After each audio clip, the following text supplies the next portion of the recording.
Vandenanta Bhutaishvaryam Sri Nityanandam Ishvaram Yashechaya Tatsvarupam Atenapi Nirupyate. Let me offer my obeisances to Sri Nityananda, the Supreme Personality of Godhead, whose opulence is wonderful and unlimited. By his will, even a fool can understand his identity.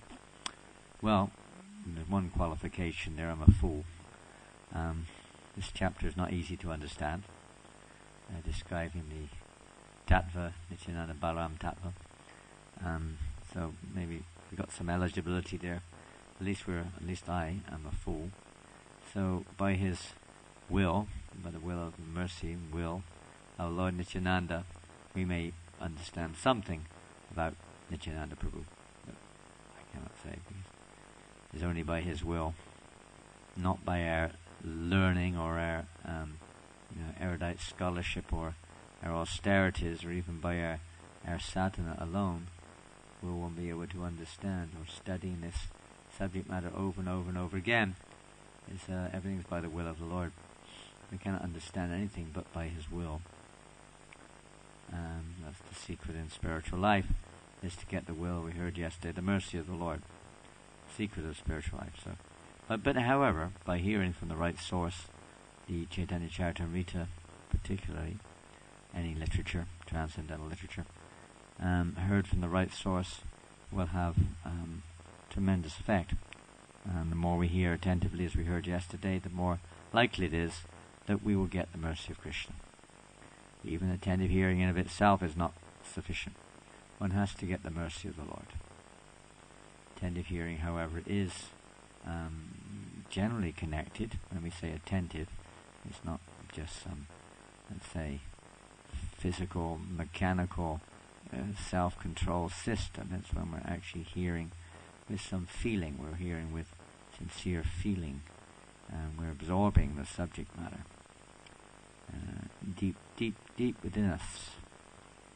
Very deep, not just on the surface. Then naturally the inclination of the Lord will be more to reciprocate with that surrender. That's a surrender. That's surrender. Krishna says, surrender unto me. This is the surrender. When we actually surrender, and we actually have a little humility to accept that we don't know really anything about transcendence. So a little bit of humility to accept we need direction, we need to hear from Shastra, we need to hear from Guru, and Sadhu and so on too. We need to hear humbly, submissively from them. That humility of accepting that I know nothing, I'm number one fool, I know nothing. Lord Chaitanya Mahaprabhu in chapter 7, we'll see Lord Chaitanya himself declares himself in 2 chapters onwards that his spiritual master, he said, considered me a fool. Now he's the Supreme Personality of Godhead, so not that he is a fool, but he's showing the example that one should be like that in front of the authority, spiritual authority, and also in front of Scripture, so to speak. Not that one should behave like a fool, but one should understand that actually we're unqualified in that sense. We have no means on our own. So many people that like to speculate and try to work it out by their own so-called God-given intellect or analytical propensity. But that's all given to us by Krishna too. We shouldn't be so proud. That's not ours. It's not like our property. So sometime we may have been given that gift, and it's meant to be used for the glorification of the Lord, not to manipulate him or not to try to contain him within that. Krishna cannot be fully understood by anyone. Even he himself is always expanding his understanding of his own self. No one can fully understand Krishna, what to speak of Krishna's energies, and so on and so forth. It's beyond the capacity of any one of the, even the energies, even the expansions of the Lord do never reach, and Anantashesh never reaches the end of Krishna's glories, because there is no end. With his hundreds and thousands of hoods, he is constantly chanting the glories of the Lord. Each hood is reciting various glories of the Lord. They never repeat the same thing twice, and never do they say what any other hood has ever said. It's going on eternally in every universe. So this is the inconceivable, unlimited glories of the Lord. So we just get a little drop in the Chaitanya Charitamrita. That little drop kind of like drowns us sometimes. If you can get through the first 6 chapters, you can usually make it through the whole Chaitanya Charitamrita, we used to say. 7th chapter gets a little bit more lively, a little bit more you can kind of relate to it a little bit easier. But this, nonetheless, these first 6 chapters, especially Chaitanya Charitamrita, absolutely important. We should do our best to try to follow and be attentive, understand whatever we can, although we can't realize it only by the will of the Lord, but at least try to apply whatever intellect we've got to this teaching of Lord Chaitanya Mahaprabhu. So we're reading text 84, I believe. Is that correct? Text 84. 84? Chapter 5. Translation, purport by Srila Prabhupada. In the beginning of the creation, the Lord expanded himself in the form of a Purusha incarnation, accompanied by all the ingredients of material creation. First, he created the 16 principal energies suitable for creation. This was for the purpose of manifesting the material universes. Is the translation on the board? No? Please repeat. In the beginning of the creation, the Lord expanded himself in the form of the Purusha incarnation, accompanied by all the ingredients of material creation. First, he created the 16 principal energies suitable for creation. This was for the purpose of manifesting the material universes. Purport by Srila Prabhupada. It's a very simple purport which will explain everything about this verse, no doubt. This is a verse from Srimad Bhagavatam 131. The commentary of Madhvacharya on Srimad Bhagavatam mentions that the following 16 spiritual energies are present in the spiritual world. 16 spiritual energies are present in the spiritual world. And here they are. Shri Bhu Lila Kanti Kirti Tushti Gihi Pushti Satya Jnana Jnana Jaya Utkarshini Vimala Yoga Maya Pravi Ishana and Anugraha. In his commentary on the Lago Bhagavatamrita, Sri Baladev Vidyabhushan has said that the above energies are also known by 9 names: Vimala, Utkarshini, Jnana, Kriya, Yoga, Pravi, Satya, Ishana, and Anugraha. In the Bhagavat Sandarbha of Sri Jiva Goswami, verse 117, they are described as Shri, Pushti, Gi, Kanti, Kirti, Tushti, Ila, Jaya, Vidya, Vidya, Maya, Samvit, Sandini, Ladini, Bhakti, Murti, Vimala, Yoga, Pravi, Ishana, Anugraha, etc. All these energies act in different spheres of the Lord's supremacy. End of purport. Any questions? What is Prithvi? Or Pravi, excuse me. What's Pravi? I don't know. You can do a search if you want to find out more about this purport. All we know is that everything comes from Krishna. His energies are multifarious. Yes, was it? That's the verse. Parasya Shakti Vidaya Shuyate. He has unlimited energies, different expansions, everything's coming from him, and without that happening, nothing would exist, basically speaking. He is the force or the life in everything. Everything. These verses help us to understand it. Everything is perfectly arranged by the Supreme Personality of Godhead. They go by different names, all the different potencies of the Lord, which have their presence in the spiritual world, and there they are acting in such a way as to provide, facilitate for the Lord's particular pastimes in various ways. In this material universe, they're also there in order to, as they facilitate the situation of the conditioned souls in this universe, the spiritual world, in their pure form, the various energies of the Lord. Because when the Lord expands, his energies expand too, just like when he expands his internal associates, who also represent, or let's say they're expansions of the various moods or the emotions of the Lord personified, they also expand. That doesn't apply, or it can also to a certain extent, but not to the same extent to the jiva. That those personalities who expand with the Lord in every one of his pastimes are not generally, they're not understood not to be jiva tattva. They're the internal potencies of the Lord. They're considered to be direct expansions of the Lord's personality, more or less. To wherever he goes, they expand exactly according to the particular pastime which he's performing in various, whatever it is, various expansions or incarnations within his universe. They expand along with him to assist him in various ways, or to facilitate his desire for various pastimes and pleasure and so on and so forth.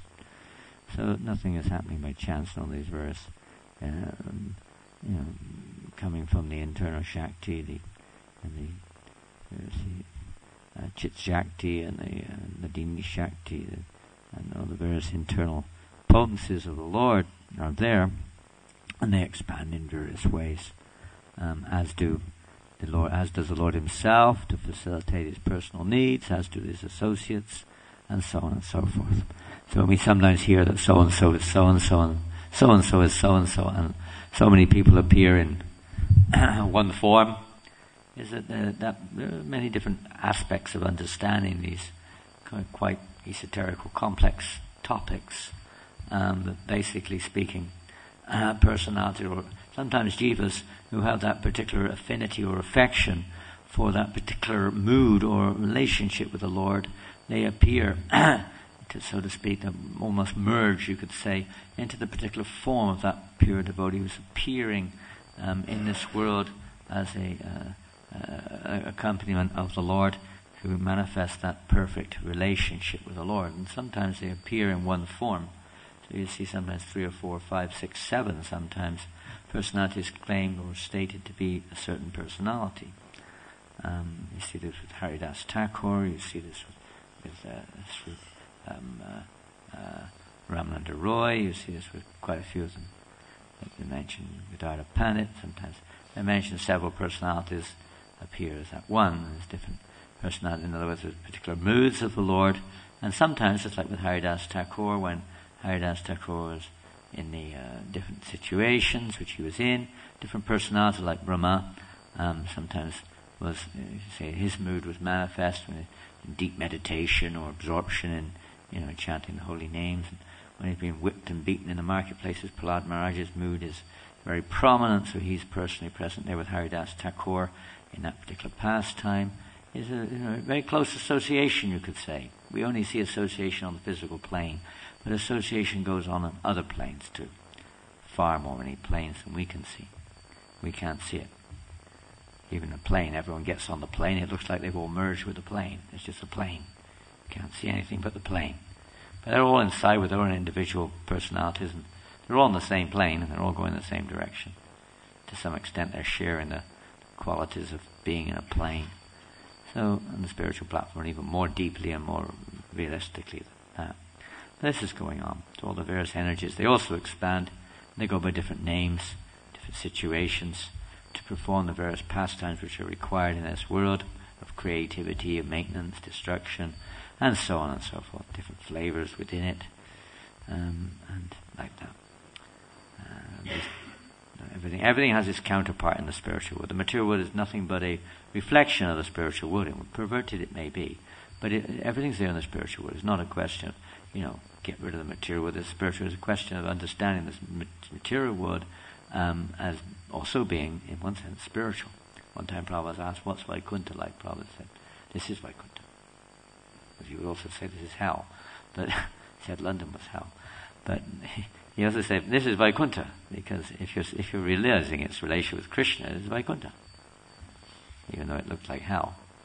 It becomes like Vaikuntha, wherever pure devotee, because they see with this spiritual vision, they see everything connected with Krishna, they see everything going on by the will of the Lord. Nothing's happening by chance. And they help us to remind. They help to remind us. Bhagavad Gita is also full of statements to help us to see the various energies manifest in this world in relationship with Krishna. Whether it's, seeing Krishna's potencies acting within the material energies, or how to meditate on the various forms in front of us that we see and kind of relate them to sort of a universal form of the Lord. The hairs on his body, or the stacks of the mountains are like his stacks of his bones. The hairs on his body, that the trees are like the hairs on his body, and different ways of trying to remember that everything is related to Krishna. It's not a separate. It's not, a source unto itself. Krishna is the sarva karana karan. It's the cause of everything. All the energies emanate from him. He's the source of everything. Everything, nothing exists separately from him. He's the supreme truth. Parataram nanyat kinchirasti namai sabamidam. Sutri maniganaiva. That everything is resting on him as pearls are on the thread. Nothing is independent. It may look independent, just like when you see pearls on a thread. You don't see the thread, you just see the pearls. A person who doesn't have any knowledge doesn't understand that they're kept together by the thread. Tries to just analyze the pearls, but it's the thread which keeps them together. So the real thing which keeps everything together is Krishna. He's keeping everything together. Not that he's struggling 24/7 trying to keep everything together. He also expands in so many different ways for various purposes of keeping it together, of maintaining it, and so on and so forth. What can we say? We're just a little part of that massive arrangement.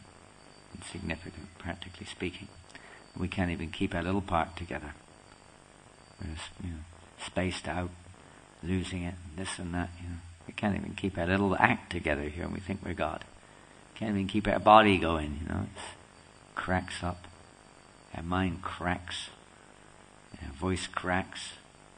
Everything cracking up. We can't even control the few little things that are supposedly ours. This is my arm. But you can't control your arm. You can go out of control any moment. Yeah, we bother talking about the mind. Everybody knows you can't control your mind. I guess they do. Those who... This is not ours. This is not under our direction. These are all. Everything is the energy of the Lord. Everything, various types of energies, but everything is basically belongs to the Lord. So Hare Krishna.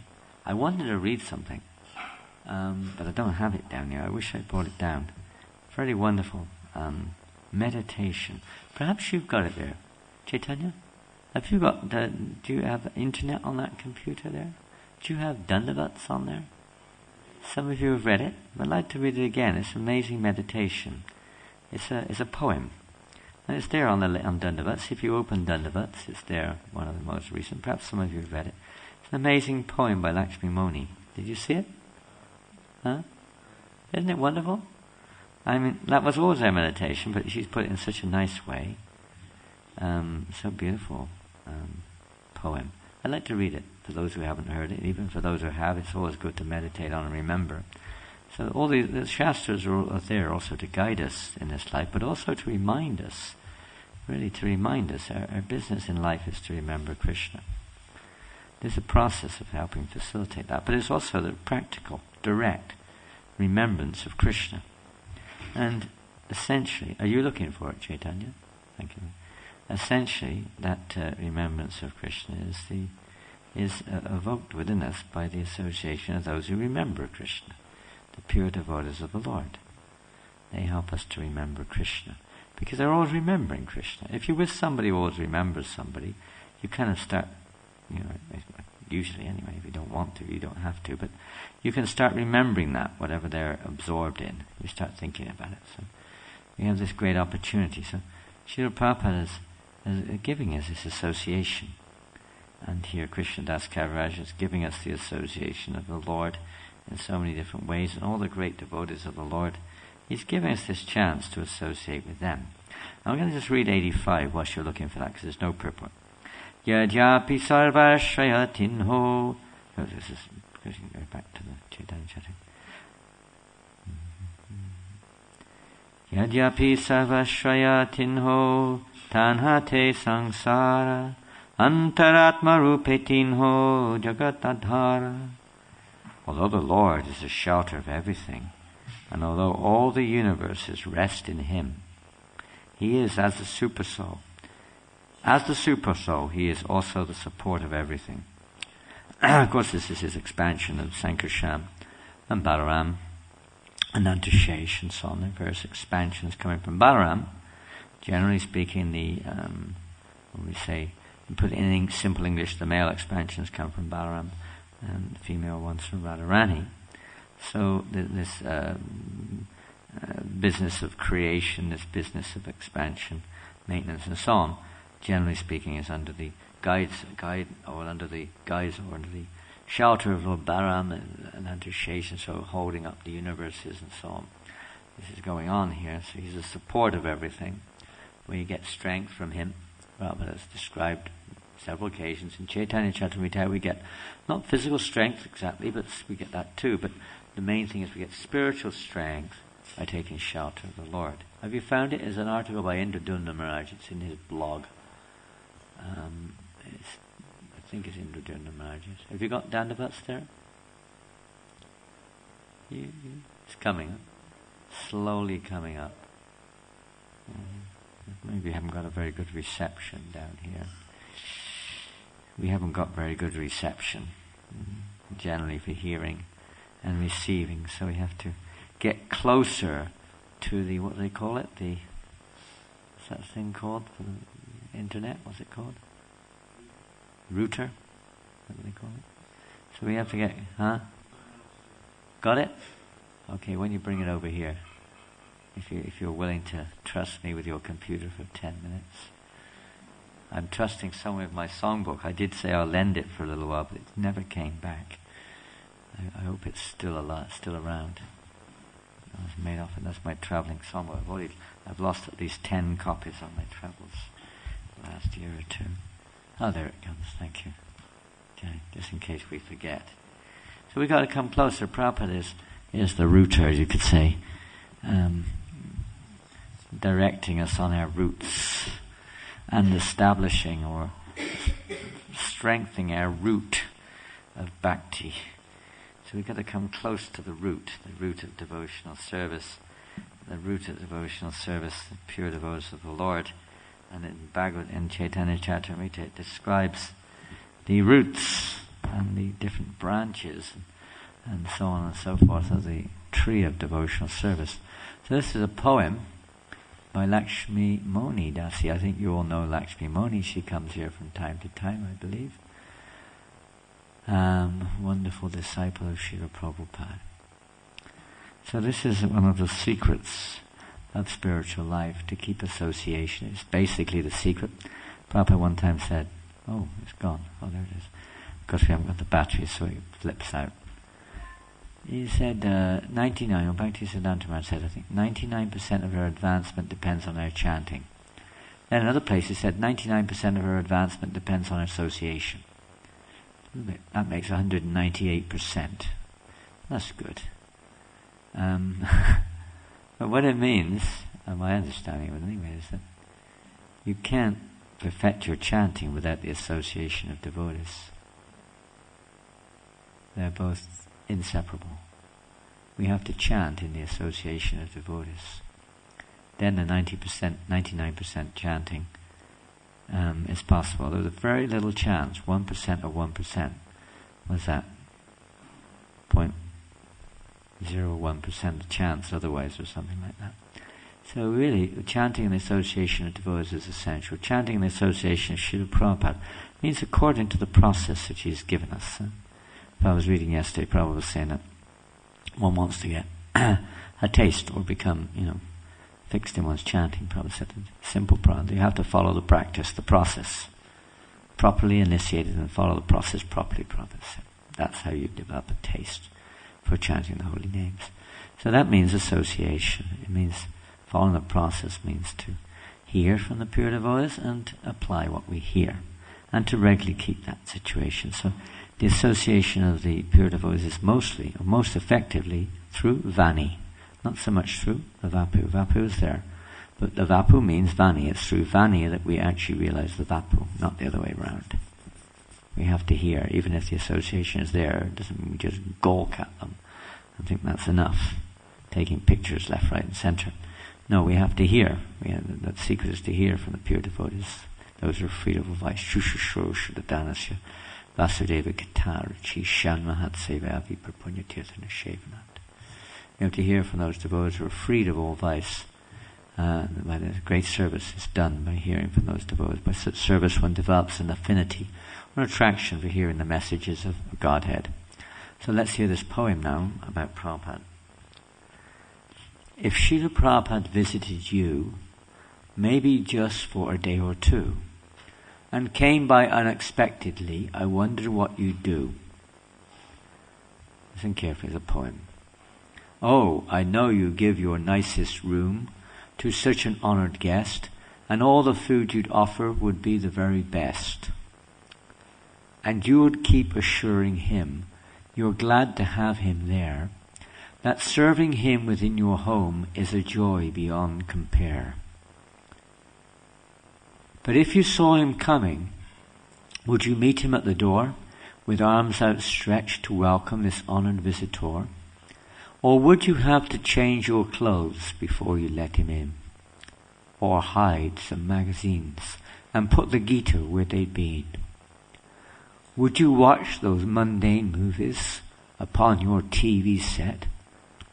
Would you have to answer email while he was taking rest? Would you run to turn your music off before it reached his ears and put the tilak on your forehead or bind or shave your hairs? Would you cover up your PlayStation, take your posters off the wall? Would you have to hide the DVDs you just bought at the mall? Would you gossip with your partner about devotees' faults? Would you have to recook dinner without the garlic salt? Would you put tulsi on your neck and have to find your japa beads and wake up in the morning before the sun peeks through the trees? Would you sing the songs you always sung and read the books you read and let him know the things on which your mind and spirit feed? Would Prabhupada be invited everywhere you plan to go, or would you maybe change your plans just for a day or so? Would you be glad to have him meet your very closest friends, or would you hope they'd stay away until his visit ends? I wonder if Prabhupada spent a day or two with you, would you go right on doing the things you always do? Would you go right on saying the things you always say? Would life for you continue as it does from day to day? Would you be glad to have him stay forever on and on? Or would you sigh with great relief when finally he had gone?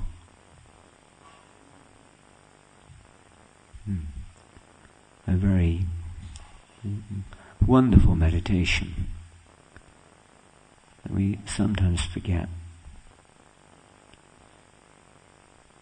Right now we have the book marathon, and this does remind us of Prabhupada, because when Prabhupada was here in 1977, he wasn't like sometimes now when an elevated Vaishnava comes, maybe a guru, that somehow or another many things stop. Got to stay back. 20 devotees cooking for him, going to a program here, the left, right and centre. It was not like that with Prabhupada. When Prabhupada was here, book distribution doubled. It wasn't like everything stopped, it increased. When Srila Prabhupada came to the manor in 1977, the book distribution increased considerably whilst he was here. Because the understanding of the relationship with the spiritual master and with Krishna is that we're meant to please them. We're meant to do what pleases them, what would actually make them feel like staying. or revealing themselves. Sometimes we forget. But this was Prabhupada's, you can say, mood. He was always thinking of how to please his Guru. And that's still there, of course it's still there, but we shouldn't forget that that Prabhupada's still with us. He may not be with our physical eyes, so to speak, in the same way, but he's just as much here as he ever has been and ever will be. We just have to open our eyes. We just have to start thinking of, this is our real business. It's not to, fight with each other or, find faults as mentioned here, whatever it may be that I have this propensity. But it's really to think of how to please Prabhupada. Because by pleasing Prabhupada, that pleases Krishna. It's not that Prabhupada's a replacement from Krishna. He's our link with Krishna. And whenever we have to see what can we do, what we are, whatever we've been given by the grace of the Lord, how that can be utilized to please Srila Prabhupada. And how we can understand and how we can appreciate that within others. That they're also endeavoring to use what they've got, which may be different to what we've got, to please Srila Prabhupada. But this is putting the Acharya in the center. Otherwise everything becomes a mechanical exercise, changing this and changing that. The only thing that needs to be changed is our perception of our focus. Instead of focusing on what I want, it can be a disease sometimes. We were brought up to think, what I can give. I've come to this moment, how fortunate I can have this opportunity to give. And sometimes we think now, I think something, what I can get out of it rather than what I can give to it. We're not here to get something out of it. We're here to give up our material illusions and to give whatever we've been given by Krishna, to offer it to Him. Prabhupada's teaching us to do that. Our real business is to give. Our real business is to serve and to love. Not to be loved, not to get, not to be served. If we don't develop this spirit of service to others in spiritual life, then we are hardly likely to get the mercy of Krishna to realize what's really going on, to realize who we are. And we make our decisions based on our conditional situation. I don't like, this person upset me, that person said this. We don't realize Krishna's hand's working behind everything to try to free us from this me in the center business. To try to help us to really let go of that and put Krishna in the center. Put the Guru, the Acharya in the center. This is sacrifice. This is yajna. So the scriptures are there to try to help direct us towards that. These definitions or descriptions of the energies of the Lord are to try to help us to realize that everything is resting on Krishna and to help us to rest on Him in one sense also. And that's our business. To remember, if Srila Prabhupada were here now, would I do like that? Would I take prasadam without saying Sharirara Vijujal? Would I help myself to prasadam? It would be unheard of in Prabhupada's presence. What is this, a mundane restaurant, we'd say? Go out to McDonald's if you want to eat like that. Come on, this is Prabhupada's temple. This is Krishna's temple. It's not ours. You have to understand and realize if we want to get the mercy of Krishna, we have to be willing to make this little tiny sacrifice. There's some dirt on the floor, and we walk by. Well, I never put it there. Why should I pick it up? All right, stay in this dirty world. Wake up. This is our business, a wake-up call. We're not here just to pass the time of day away doing something and surviving. Everyone's doing that in this world, to some extent. We're here to change ourselves, not the world. Change ourselves.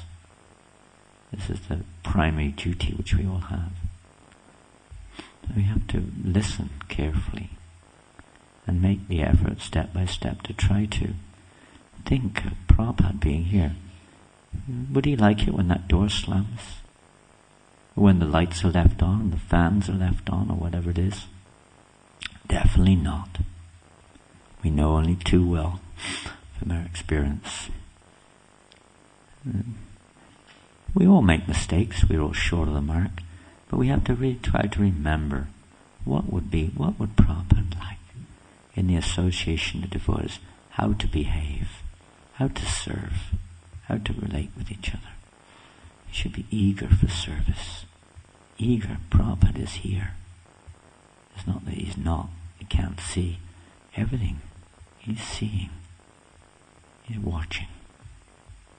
We should be very conscious that we're not alone. We're not alone.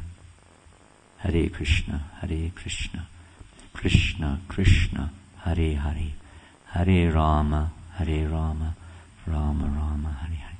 Thank you very much. Hare Krishna. Any comments? A few minutes left.